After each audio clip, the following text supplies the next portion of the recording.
5:30 को ऑफिस खत्म होने के बाद मैं सीधा घर नहीं गया था क्योंकि मुझे मेरे दोस्त का फोन आया था जिसने मुझे राजा रानी वाड़ा पाव की शॉप के सामने मलाड में रुकने के लिए कहा था।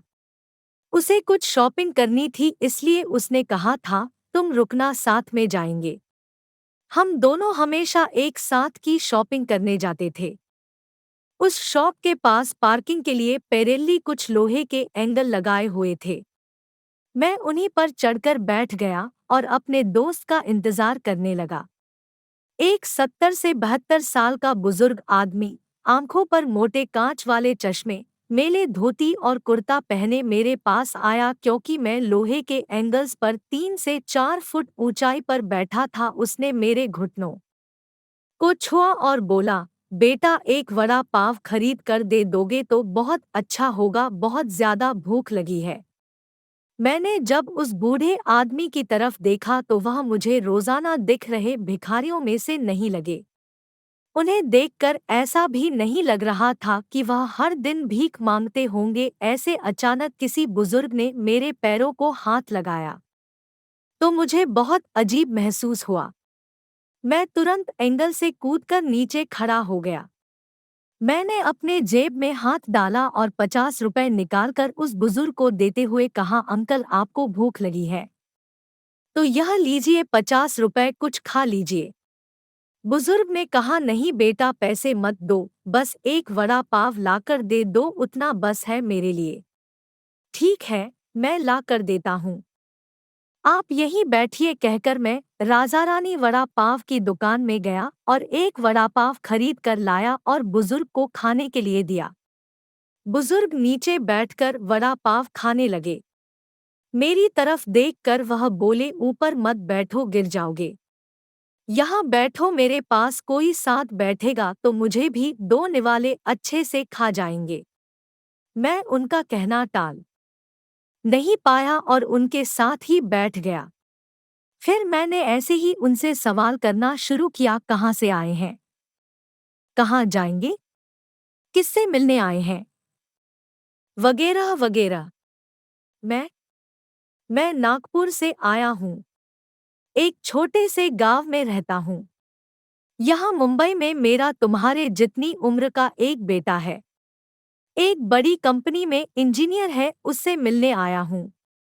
2 साल पहले उसकी शादी हुई, लव मैरिज।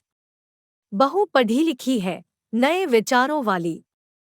उसे सास ससुर यानी कि हम पति पत्नी गंवार लगते हैं, इसलिए हमारे साथ रहना उसे अच्छा नहीं लगता।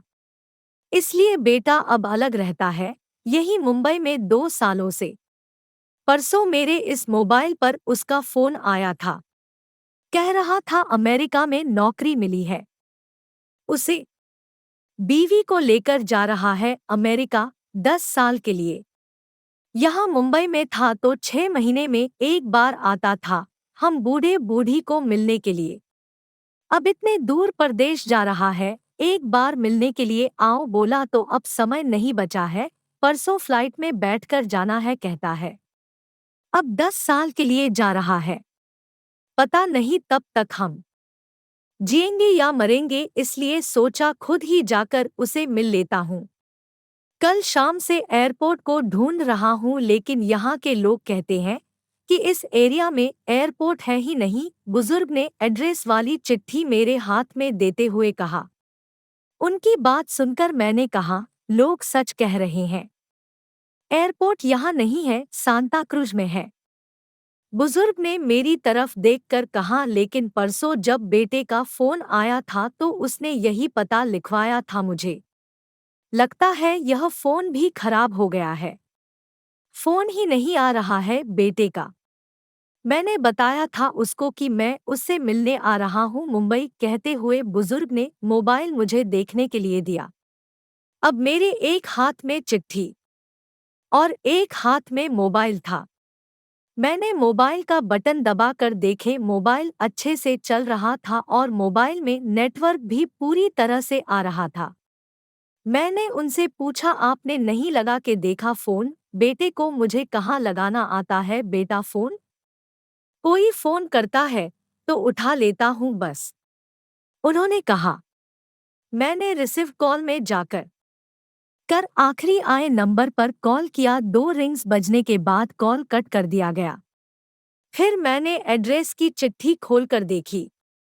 उसमें जहां हम बैठे थे वहीं का एड्रेस था, यानी कि जानबूझकर गलत एड्रेस दिया गया था। मैं समझ चुका था कि गलत पता देकर लड़का अपने माँ बाप को टाल रहा था और अब वह उनका फोन भी नहीं उठा रहा था। मुझे यह भी मालूम पड़ चुका था कि वह जिस प्लेन में सवार हो चुका था वह प्लेन कभी भी उसके माँ बाप के दिशा में उड़ने वाला नहीं था। तब तक मेरा दोस्त वहां आ गया और बोला, चलो शॉपिंग करने चलते हैं। मैंने उसे 2 मिनट रुकने के लिए कहा और मैं बुजुर्ग की तरफ देखकर सोच में पड़ गया। मैं समझ नहीं पा रहा था कि अपने बेटे के तरफ से होने वाली धोखेबाजी को यह बुजुर्ग समझ नहीं पा रहे थे या फिर खुद का बच्चा उनके साथ ऐसा व्यवहार कर सकता है, यह वो स्वीकार नहीं कर पा रहे थे। मैं बुजुर्ग से बोला, अब तक तो आपका बेटा जिस प्लेन में बैठा है वह उड़ चुका होगा। मुझे नहीं लगता कि अब आपकी उससे मुलाकात हो पाएगी, इसलिए अच्छा यही होगा आप वापस अपने घर लौट जाएं और आंटी भी आपका इंतजार करती होगी। मेरी बात सुनते ही अगले ही क्षण उनकी आंखें भर आई। आंसू भरी आंखों से वह मेरी तरफ देखने लगे। घर जाने के लिए भाड़े के पैसे देते हुए मैंने उनके हाथों पर हाथ रखा और पूछा, अंकल मैं कब से आपके हाथों में यह डब्बा देख रहा हूँ। क्या है इस डब्बे में? मोतीचूर के लड्डू है। मेरे बेटे के पसंद के, उसके माँ ने भेजे हैं, उसके लिए खुद बनाकर, बुजुर्ग ने कहा। किसी खंजर से मेरे दिल को चीर कर मेरे अंतःकरण को लहूलुहान कर दिया हो, ऐसी मेरी हालत हो गई। मैं निशब्द होकर बुजुर्ग की तरफ देखता रहा और वहीं बैठा रहा। ये भाई चलना, देर हो रही है। मेरे दोस्त की आवाज कानों में पड़ी तो मैं होश में आया और ऐसे ही उस भीड़ में उसके पीछे पीछे चलने लगा। घर पहुंचकर आधी रात तक मैं सो नहीं पाया। रह रहकर एक ही सवाल मेरे मन में उठ रहा था। एक वड़ा पाव की भीख मांगने वाला वह बेचारा आदमी भूख से बेहाल होने के बावजूद भी अपने साथ लाए उस मोतीचूर के लड्डुओं में से एक लड्डू खुद नहीं खा सकता था क्या? अपने बेटे से इतना प्यार।